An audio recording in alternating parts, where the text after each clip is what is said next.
focus on hitting your goals in every area of your business. Remember, the universe rewards the bold. A leader has to take the risks. So welcome to Wealth on the Beach Club with Daniel Alonzo. I am your host, as always. I think this is lesson or episode number 43. We have with us Gary Coxe, and one of my very, very good friends. Actually, we flew a helicopter together a long time ago, I think. Oh my gosh. That was a long time ago, yes.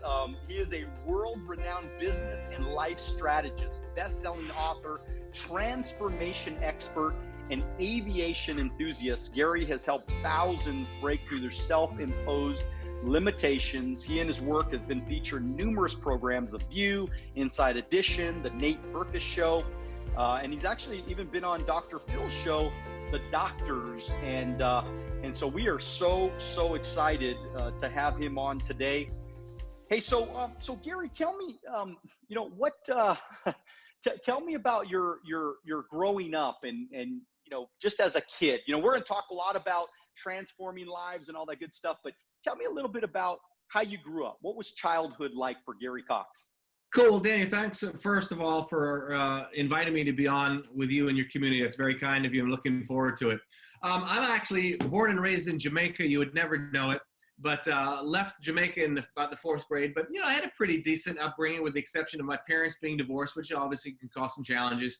And then, I had a lot of goals. I was very active as a young kid. I don't know how my mom did it. She did pretty good. Every week I was doing something different, And I think that was prepping me for my entrepreneurial, like you say, wealth on the beach, living on the beach lifestyle type of thing, which is, is one of my big things to do.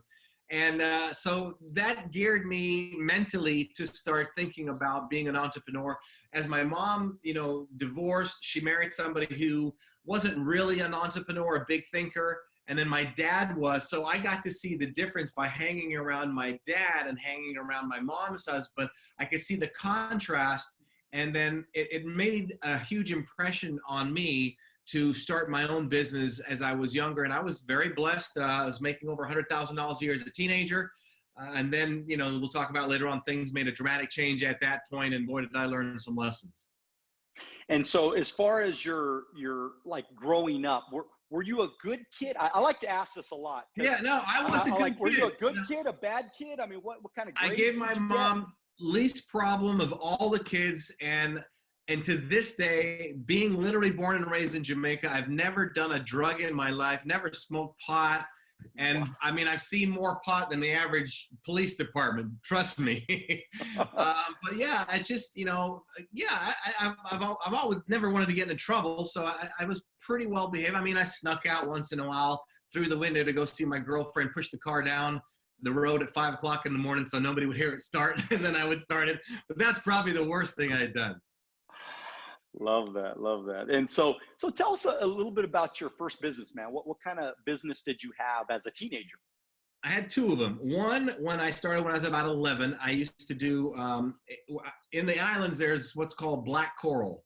So if you get it in the ocean and you can polish it up, it's illegal now, I believe, to even sell it and harvest it because it's so rare. And so I started making that and selling that to kids in school, making jewelry from it. And then I started getting into the jewelry business where I started repairing gold chains and learning how to do that. And I'll never forget, I was 17, right at 17 years old, maybe 16.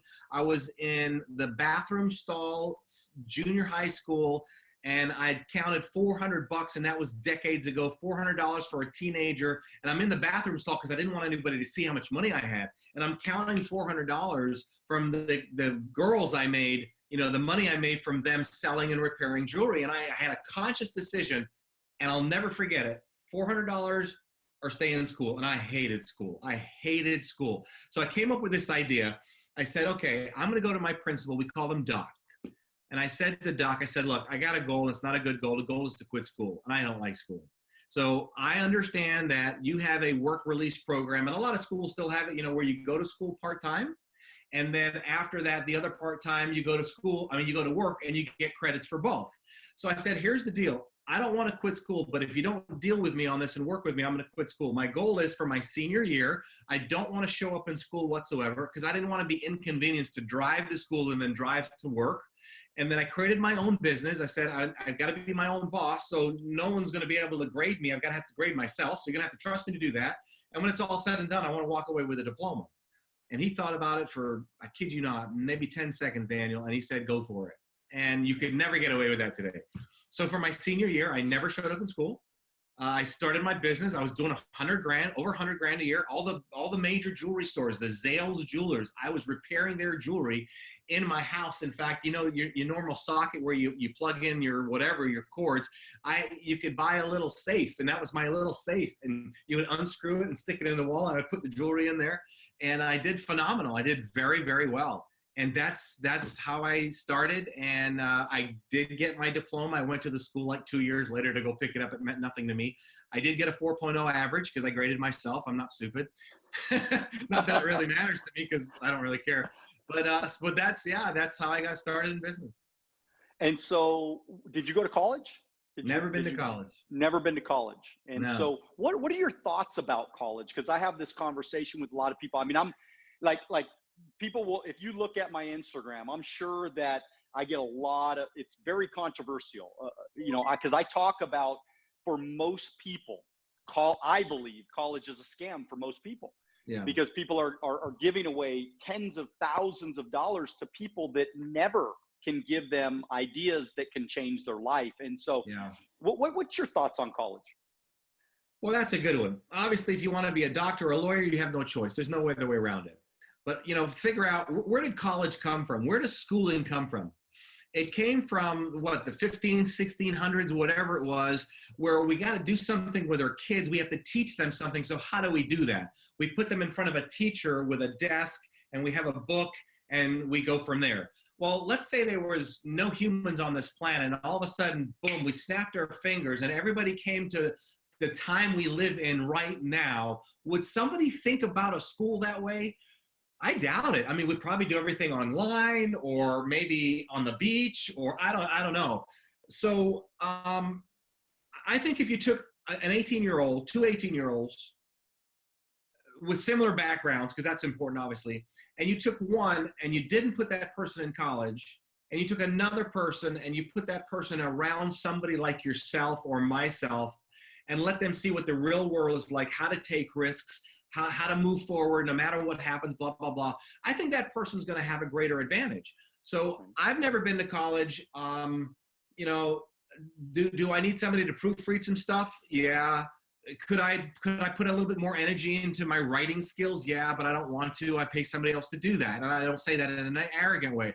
Now, I'm blessed that my 7th grade teacher taught me how to type. It was my favorite thing. I can type 80 words a minute now. And that's one of the greatest things I learned from school. But I could have done that on a computer too, right?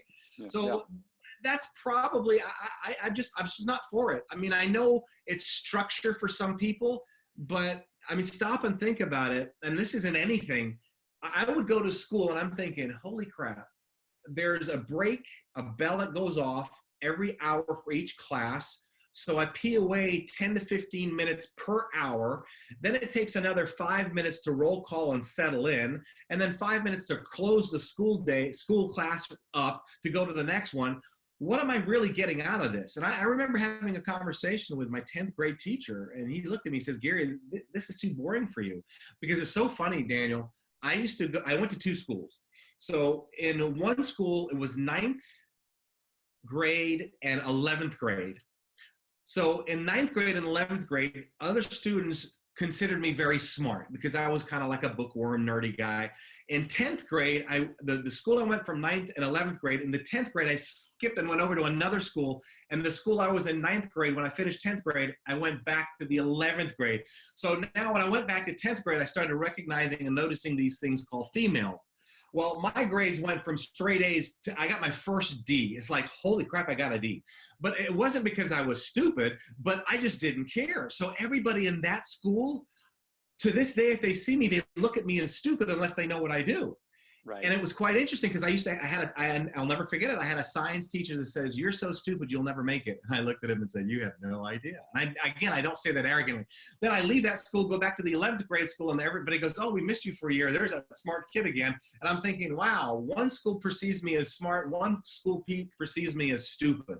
In fact, when I was in 7th grade, and you can call this smart or stupid, I remember the first day in class, one of the teachers said, "Okay, we're going to have to move some people into algebra. So we want to find out if anybody knows fractions so we can move you into algebra so we don't hold you back." So does anybody here know fractions? I put my hand up. I didn't know fractions. All right. Now, there were 4 other kids that put their hand up as well. So I made sure I was the last kid. All right. So she would come up and say to the class, the four kids, "All right, come up, solve this problem." And the child or student number 1 did it, 3 and 4. When it came to me, I figured the answer out by process of elimination by watching the other 3 people. And because of that, they put me into algebra. Well, now the problem is I flunked algebra and geometry because I didn't even know how to do fractions, but it just did make me stupid.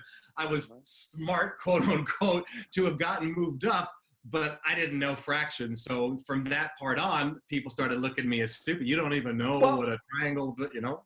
It's just crazy. It's just crazy, Gary, because I look at so many of the kids that I went to high school with. Yeah. And there was a lot of smart kids. There was a lot of smart people. I mean, really, really smart, book smart. And I was one of the dumb ones. I was the C- D+ student. Yeah. And that my senior year, I took ceramics. I took cartooning. I took, I took every easy class that you could possibly take.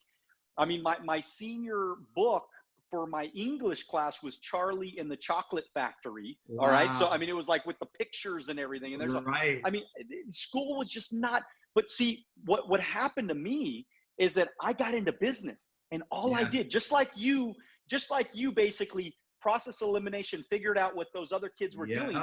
I took a mentor of mine that was making millions and millions of dollars a year. And I said, "Hey, Gary, I'm going to do what this guy's doing." Mm-hmm. Because I do understand that he doesn't look that smart to me. Right. I mean, he looks like a guy that puts on his pants just like I put on my pants. Sure. It's just the only difference between him and me is he's been doing this longer. Yes. So if I can steal, and I said that because, I stole crap when I was a kid, you know what I mean? And so if I could steal that guy's information, I could get his life. Yeah. I want that guy's life. I want to live like him. And so does that kind of make sense to you? I mean, is that 100%? Are you kidding me? And I think a lot of people, they don't do that enough. And those who try, they listen to see what the other person's doing, but they're not willing to do it. So you can't just steal the idea and keep it with you. You got to steal it and do something with it. And that brings you results. And when it doesn't, you keep doing it again. You're going to get it sooner or later. That's it, man. You went through a lot of difficult patches in your life. There's no doubt about it. Tell us a little bit about a couple of really tough situations you had in your life and how you turned it around and overcame it. Yeah. After being successful, when I was younger, I got married and things made a dramatic change after that. My wife and I, we had a baby, and she tells me later on, it's not mine. Grandfather and stepfather died of cancer. Uncle killed in a plane crash. Get a phone call from my mom, let me know my father had just been shot point blank in his chest, drowned in his own blood. All this by the time I was 21 years of age. So very, very difficult. And then, unfortunately, I was raised in a cult, and I just left that, in fact, about 10 years ago. So when you leave this cult, all your so-called friends and family will shun you. So now I had all that to deal with. My belief system totally just shot to smithereens. What I used to believe is no longer true or exists, etc. So yeah, that was massive challenge, massive challenge. And the problem with that is we all have stuff stuck in what I refer to, Daniel, as our emotional hard drive. And when you have things stuck in your emotional hard drive, you may mean well to get to the next level, but many times you can't, because the problems that people often have in their business and their finances is a reflection of things that are stuck in their emotional hard drive. And I don't care how many positive affirmation jumping jacks we do, if you don't clean that stuff out, you can only take yourself to a certain level. And this is why many people often know what they need to do to get more results, but they can't get themselves to do it. So if you can figure out what those mental blocks are, and really learn how to switch them. And I became obsessed with it. And that's how I got all this media attention that you brought about.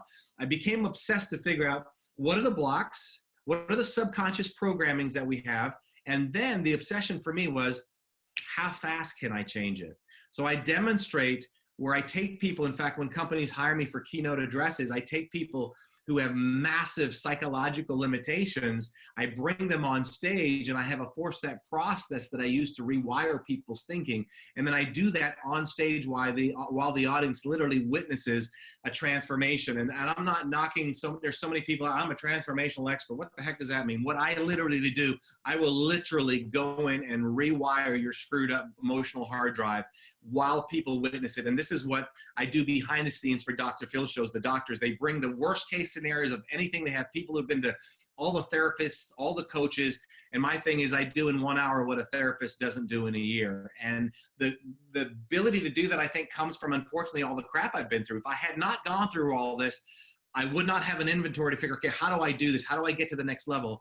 And it's what I'm obsessed with. And I have my 2-day live events where I bring people. They come in from all over, and for 2 days, they watch these live transformations at the same point, learning what they can do to figure out what's slowing and blocking them. And here's the crazy thing about this. You could start a new relationship, have a new child, a new venture, and you have no idea what's blocking you until you get into something new. And then all of a sudden, boom, something happens. Like, for example, I know you're in a relationship, you're married now. Let's say for whatever reason, you're doing fine, you get along with your wife and your family, you go into another relationship, there's a whole different blocks that you got to go through because somebody else has got a different thing going on. It's when you hire people to work with you. I mean, it's crazy. So that is why I think it's so important to learn how to change this. And it's not, Daniel, where people say, change your story, change your life.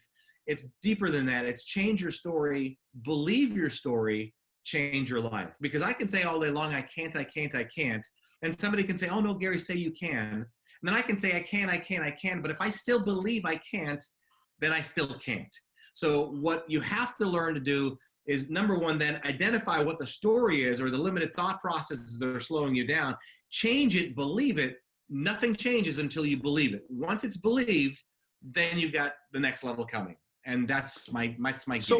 So psychologists, I mean, I just always have believed it's a racket, man. It's a huge racket. It's almost like the medical community. Yeah. A lot of these drug companies. I mean, sure. Oh, yeah. They don't want to solve the problem, man. No. You can solve the problem in 4 minutes. Right. If they can't solve it in a year, it's like, well, that's a problem. And if you tell me it's going to take me a year to fix my problem, exactly. You might not be very good at what you're doing here. You know what I mean? Right. So, and the thing is, and again, not judging them, and I know that's not our purpose at all, but think about their model. Their model is, I want 100 Daniels to come to me once or twice a week.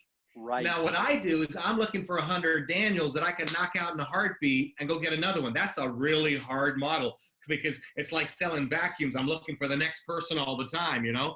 It's a lot harder model, and I just don't like it. Now, I do have a model like that for corporations or business because things are always changing, and they're always bringing me on for continual consulting, et cetera, et cetera. But no, there's a lot of that is a racket, because their goal is to see how long I can keep you and get as many of you as possible.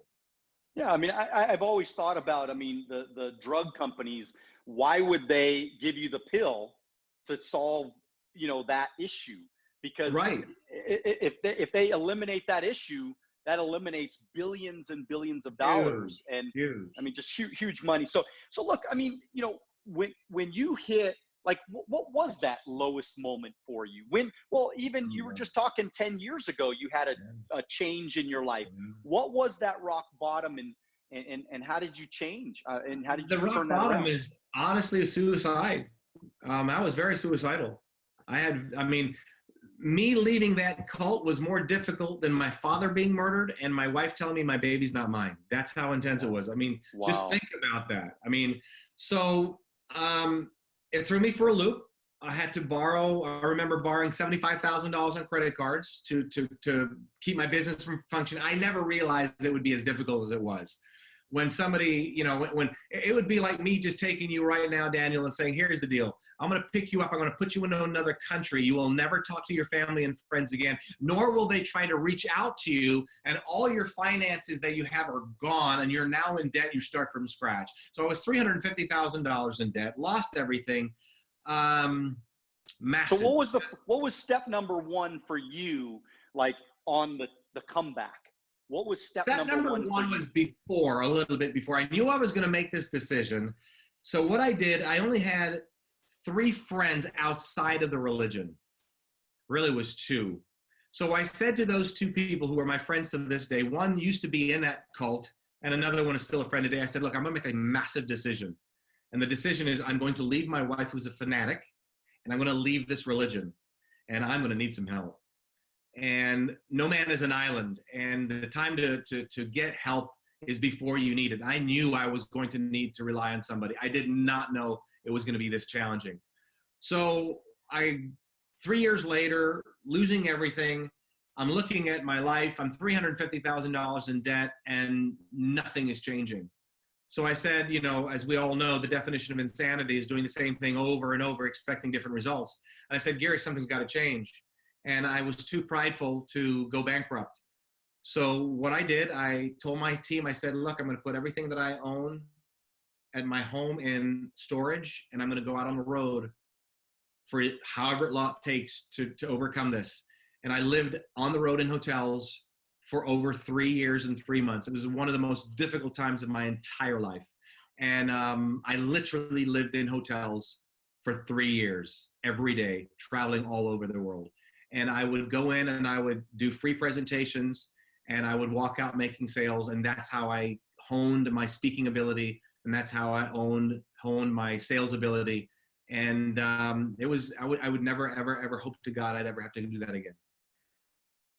And so when you think about, you know, passive income, because I talk a lot about passive income, and a lot of the people that are listening to this right now, they're trying to figure out, you know, how do I build passive income? Why is it so important for us to build in streams of different incomes? So I'm sure you have, and you have now multiple streams of income coming in, whether you work or you don't. How important is that for people to think about that? Well, you know, as I get older, I realize I'm getting older. So number one, it's so important. And this is something that because of the cult, you know, they're always preaching the end of the world. And so I am behind 40 years because to save money and bank money for the future means you're lacking faith. So right. I'm 40 years plus behind the 8 ball, but it's incredibly important. But before people start jumping on too many streams of income, here's what they'll do. They'll be a master at none, and they'll just like the ego by saying, I have several streams of income, none of which makes any money worthwhile. So get something you're good at, take that money, save that money, learn to invest that money. Once you have that figured out, then slowly start dripping into other things. So one of my things I'm working on starting, you know, I've had several businesses in the past. I'm working on starting another business in aviation. I'm fascinated and been in aviation for years, as you know. So yeah, you have to have it because there's just nothing like being able to bring in income while you're sleeping. And it says something about you. And the reason for me that I didn't do it quick enough is number one, the programming that I had bought into that, you know, the end of the world is tomorrow every day. And the other thing is I've been so programmed to work hard. And I think what you can do if you're not careful, you can get so programmed to work hard that you're not used to sitting down and having your money make money for you, right. Which is an odd concept. But for some people who grasp that and have brought up that way, it's a little different. So I still encourage people working hard, but you can work smarter. A lot of people say work smarter, not harder. No, I believe in working smarter, harder. And then you'll have a lot more at the end of the day. A lot faster. You better believe it. And the truth is, Gary, is that it can happen very, very quickly. I mean, people don't realize that, you know, it does not have to take 10 years. It doesn't have to take 20 years, you know, just kind of like how you can transform somebody's thinking very, very quickly with a couple of right steps, with a couple of right moves in your life. Sure. You can start to create massive passive income, residual income, so that you can start making money So look, and that's why the podcast is called Wealth on the Beach, is because Sure. we all want that wealth on the beach. We all want to be able to, work when you want to work. Now, it might not be on the beach or whatever, maybe like wealth on the mountains or whatever. Right. But everybody wants the freedom and the choices and options, and it doesn't have to take as long as everybody thinks it does. Hey, everybody, this is Wealth on the Beach podcast with Daniel Alonzo. We are here with the awesome Gary Coxe. We're going to jump right down into some incredible ideas, because we got a lot of business owners, a lot of small business owners that are listening. Yeah. Gary, how do we become more consistent? Wow, that's a good one. Consistency is really one of the massive keys to success. I believe that if you want it bad enough and you understand this principle, that you will do it more. So I think a lot of times we have too much on our plate, prevents us from being consistent. I think a lot of times what keeps people from definitely being consistent, think about it, it's because the return isn't fast enough. So the reason that we harvest is to reap something. But if you harvest and you're consistent and you keep harvesting and nothing happens, you have a hard time being consistent. For what reason? So the lack of belief is there. So just being consistent and telling somebody you need to be more consistent, you have to figure out what's the thought process that would keep you from being consistent. It's the adage that we've all heard about, the bamboo.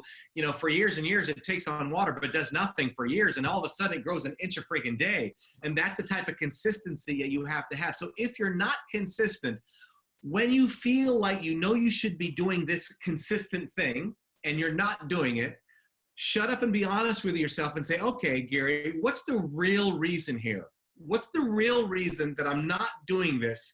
And if you're being honest with yourself, because you can't change what you don't acknowledge, if you're being honest with yourself, the belief will pop up and it will tell you what the answer is. Now it's your goal to figure out if you're going to go ahead and challenge that belief. So for many people, they do this all subconsciously. They don't even think about it. So look, you're doing your podcast every single week for 43 sessions so far, and you're going to do 100 and 200. And there's a point, I'm sure you thought, not another one, even though the person that you're going to introduce is great and blah, blah, blah. But you have a thought that comes up and you counteract the thought right away. Most people don't consciously stop and think, what is the thought telling me? And this is how I counteract all my negative battles. I stop. There is no such thing as excuses in my world. I hate three things: people who lie. I don't want to say this one. I don't like people who are late. And the other thing is excuses. So what happens is there's three things that you will do to keep you from being consistent. You will justify, you'll shift the blame, or you'll minimize it. Never forget that. These are three things that you will use to increase the excuses that you have all day long. You will justify why you shouldn't do this. You will minimize it. Oh, I can do it another time. Or you will shift the blame on the dog, the wife, the economy. You're tired. Nothing is going on. I don't see anybody spending any money with me anyway. Those three things.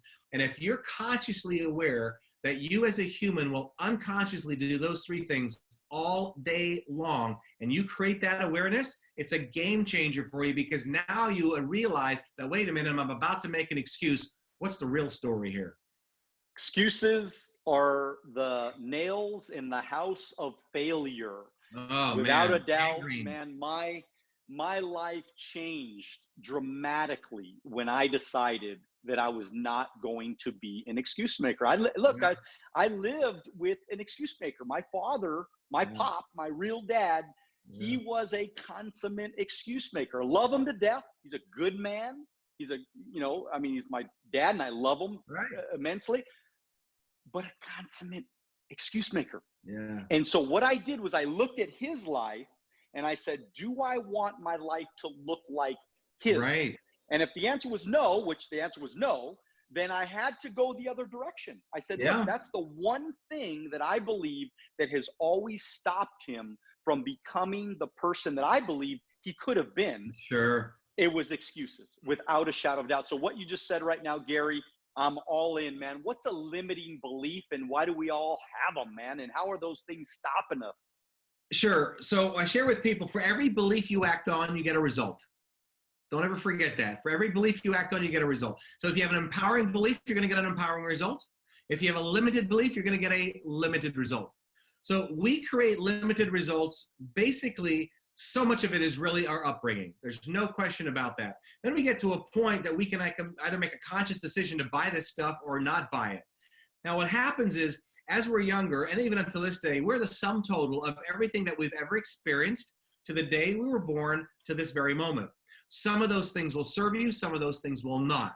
So if you were brought up, like I was just with somebody this weekend, the person said to me, well, you know, if something doesn't go your way, don't force it.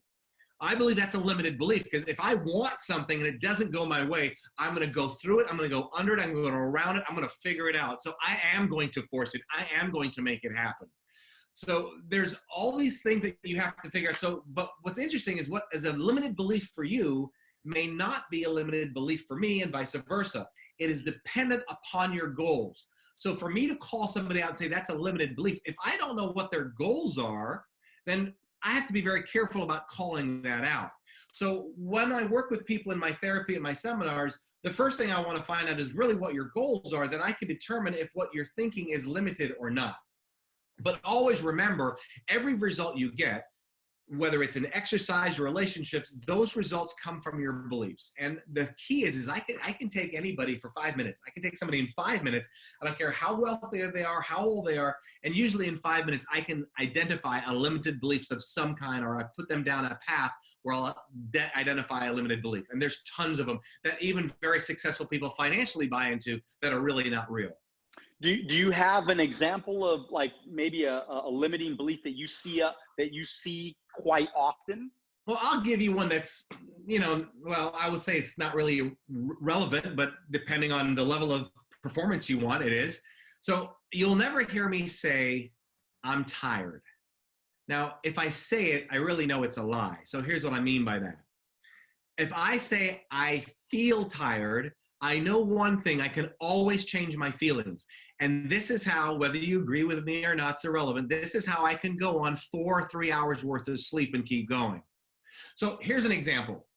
Your body has a certain way of telling you that you're tired. Now, where are we going with this? We're going in that if you want to have massive performance, sometimes it's going to take many, many hours in a day to make it happen. I know I have stretched my mind and my body enough to know I can go 36 hours straight without sleep if I need it and still perform. Here's how I do this. So if you feel tired, think about what your brain tells you to make you feel tired. So I've identified several of them.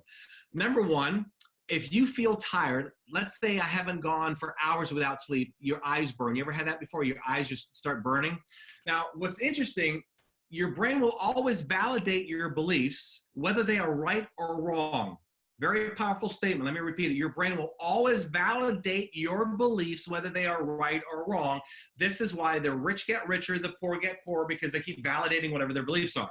So if you have a belief that you've programmed yourself that my eye's burning, I am tired, that's the first thing you're going to say is you're tired. But if I said to you in that state, in that moment, when you said you're tired, Daniel, do you physically feel tired? Many times you may not. If you have done nothing but you've been up for 20 hours, your eyes are burning, the only reason you're saying you're tired is because your eyes are burning. You physically don't feel tired. Now let's say your eyes aren't burning, but you've been running all day like crazy and it's only been 18 hours, but you physically feel tired. But you're really not tired because your eyes didn't tell you, but physically you feel tired. So what I'm saying is you can change this. So anytime I say to myself, I feel tired, I know right away I'm going into a frame of mind that's going to make me tired. So now I change it by not validating that I'm tired because my eyes are burning because I've been up for 20 hours. So for example, any belief that you have, let's say if you believe that there's a black cloud over you all of the time, here's what's going to happen. So you go to do something and it quote unquote fails. Your brain will always validate your beliefs, whether they are right or wrong, because you believe you have a black cloud over you all the time. When something happens that's negative, your brain is going to validate it and see, there you go, nothing goes my way. Whereas somebody like you or myself will do the exact same thing. It fails. We go, crap, I should have done a better job on that. Let's do it again. Totally different. Our brain didn't validate that we have a gray or black cloud over us because of our belief system. So now I use this for other things. I use it for the sleeping part. So if I go, oh, my eyes are burning, I'm tired, your brain is going to validate, your whole body's going to be tired now. And it's not positive thinking, oh, I'm not tired, I'm not tired. That's bullcrap. That's not what I'm saying. It's learning to play games with your mind instead of your mind playing games with you. So I use this constantly throughout my day, and this is how I get myself to perform at very, very, very high levels. Is that kind of the way or the reason why people procrastinate? Why do so many people procrastinate? And is that a method that you use to kind of overcome that as well? Yeah, there's a lot of reasons. I mean, I think procrastinators are just excuse makers. You know, are you a big procrastinator? Not really, no. Okay, and I would probably think not because you despise excuses. So I despise excuses. I'm not a procrastinator. Now, also keep in mind, the higher you have value on something, the less you'll procrastinate. So when something is really important to you, it's basically the pain pleasure thing, right? You see some people, they'll coast until the end of the month. Oh my gosh, I'm running out of money. So now they'll have to work, and they don't procrastinate anymore because now it's more pleasurable to work than the pain of losing your house, that type of pain pleasure thing. So that's where a lot of that comes in.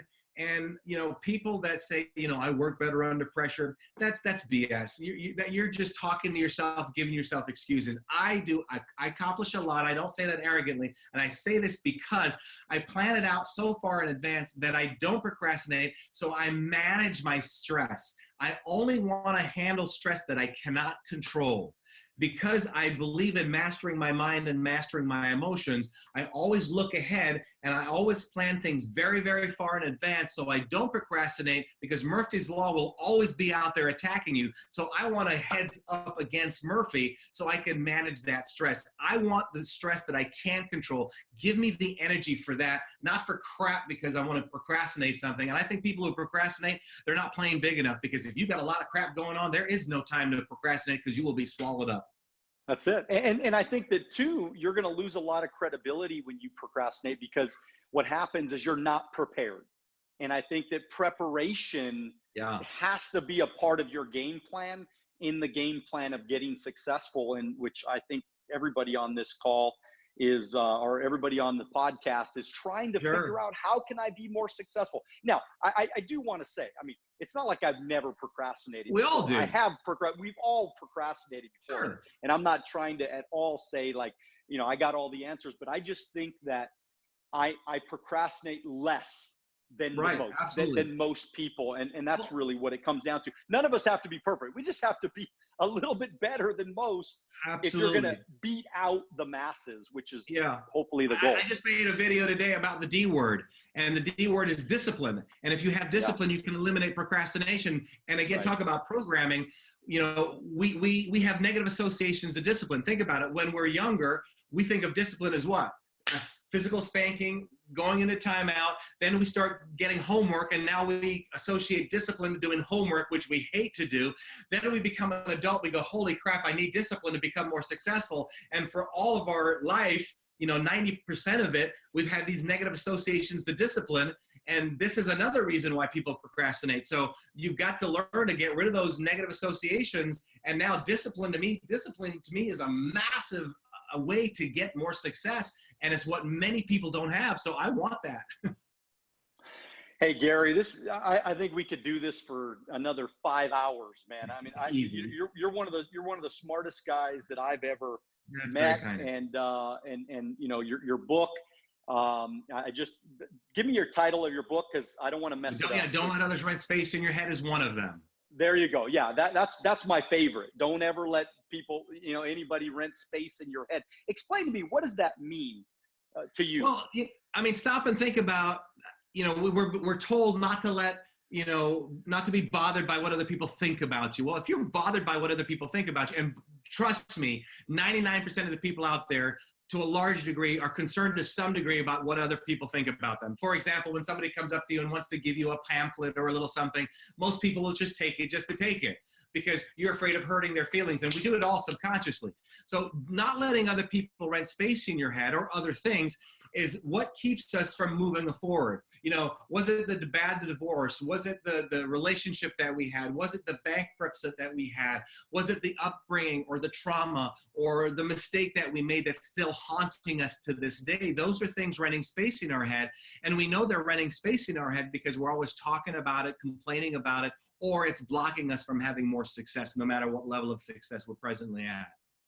And it's devastating people's futures, in my opinion. I mean, it's like, I see it all the time. I just think there's got to be a moment in your life where you just say, you know what, I got to do what I got to do.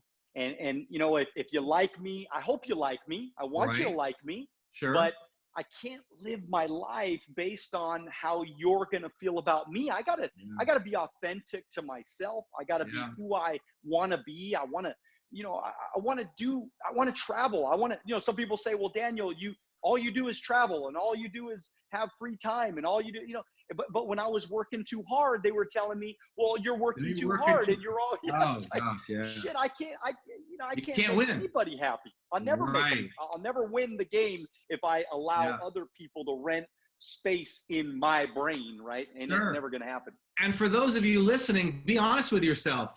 Not just the big things, but the little things that you do and the course that you circumnavigate during the day because you feel that you should be accepted by somebody else, or you think they didn't accept you, or, I mean, here's how I program myself not to let this bother me.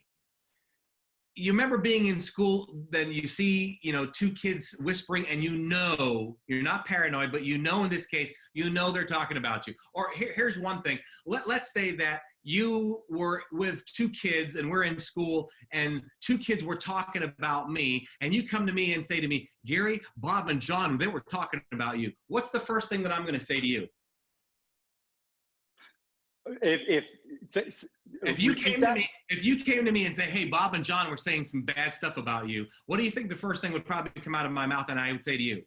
Well, what did they say? Yeah. What did they say? Yeah. The moment you say that, you've just started to program yourself to be concerned about what other people think. So here's what would happen is I would know that there are people saying something about me. In fact, I picked up on this so well. I was out on a fishing trip this weekend, and a friend of ours, we hired this boat. You know, we had like 60 people on it. And I knew this guy was talking about me because I didn't get along. I thought he was just very, very rude. So I could see without he didn't see that I was looking at him. He was talking to this guy, and I just dead stare eyeball right at him. And then he noticed me, and he goes, oh, what can I do for you, sir? What made you think that I wanted you to do something for me? He got caught that I was talking about it. Now, what most people will want to do, what do they say about me? You know, Elizabeth Taylor, a great actress from years ago, she had the greatest answer, and we can wrap up with this. I don't want to take too much of your time because you're right, we could go 5 hours. A reporter had an interview with her, and she had just done, I think, a movie or a Broadway play or something like that. And the person said, you know, the critics had said some really nasty things about you. Have you read those? She goes, no. And he said, well, how come? She says, because I might believe it. And that's why I don't read the good stuff about me either, because I might believe that too. What a neutral balance of looking at that. So somebody just did an article on me, and I do this purposely. Somebody did an article on me, it's quite lengthy, and you know, they asked me, did I look at it? And I go, no, I haven't looked at it yet. Because it's all gonna be good stuff. And of course I'm gonna like it because it's good stuff. So why even put that in my brain that I'm gonna really like this because it's about me and it's good? So for the other hand, I don't worry about the crap that people say. In fact, when I get on TV, I tell my team, I said, look, you know, next week we're going on this TV show. Remember, when people on social media make fun of me or say crap about me, you don't have to send it to me. Here's what so-and-so said. Should we delete it? Just leave it alone. Just leave it alone. Who cares? Who cares? So it's a game. You got to learn to play it. Oh, man, this is good stuff. Hey, I want to ask you a couple of real quick rapid fire questions, just some funny things that we came up with, because we want to get to know you a little bit better. All right, what 3 items would you put in a vending machine if you could put 3 candies in a vending machine? What kind of candies do you like? Is it for me or other people? You. Oh, gosh. I'm bad about M&Ms, man. It's probably M&Ms. All right. I'm enjoying M&Ms. All right, what does a typical breakfast look like for Gary Coxe? Typical breakfast just about every single day is plant-based protein, frozen ginger, turmeric, cinnamon mixed up, half a banana, frozen blueberries, and maca powder every morning. How do you prefer texting or talking on the phone? Depends what it is. If it's a problem, I refuse to text. You got to deal with it over the phone. How many pairs of shoes do you have? Oh gosh, I have about 3. What Literally. flavor what flavor ice cream do you love? If I had a choice to be drowned in Haagen-Dazs mint ice cream, that would probably it. But because I'm vegan, I don't eat it anymore. Or vegan-ish, I should say. If you were to be handcuffed to somebody for 24 hours, who would it be? I'm good with my girlfriend on that. Okay, that's a good answer. That's a good answer. Hey, Gary, tell us all how we can get in contact with you, because I'm sure a lot of people out there. Tell us about your course, I think, coming up in November, and some great other things that you're doing. So tell us about everything you got going. Yeah, I've got a program where people can come to Florida and meet with me. I take them on my jet. We fly them to the Bahamas, the Sandals Resorts, and you have an entire day to have me coach with you. Pretty much the stuff that we're doing right now with, me and you, Daniel, and of course, business strategies. It gives you the opportunity to be submersed in living a lifestyle that most people only dream of, to get you to think bigger, come back and take some massive action. You can go to my website, Gary Coxe, that's GaryCoxe, don't forget the E at the end of my name, GaryCoxe.com, GaryCoxe.com. And I've got my programs there, my books. If you're interested on all my social media, just find me with my name on social media. And then my next jet trip, I think, is July 10th. We've got room for about 7 people on that trip. So it's an incredible investment. It's a game changer. I'm going to get you on that jet with me soon. Great stuff, Gary Coxe. Hey, everybody, please share this podcast. Follow both of us on Instagram, Twitter, Facebook, all that good stuff. We're still signing up people every day for my Wealth on the Beach Club. Every week, 1 full hour with me, 9 a.m. Pacific Standard Time, half an hour lesson, half an hour Q&A. Check out our website, alonzoacademy.com, for more details on that. As always, subscribe to my YouTube channel for lots and lots of free content. Always remember that you need to dream bigger, but make sure that you do it now. God bless you. We'll see you at the top.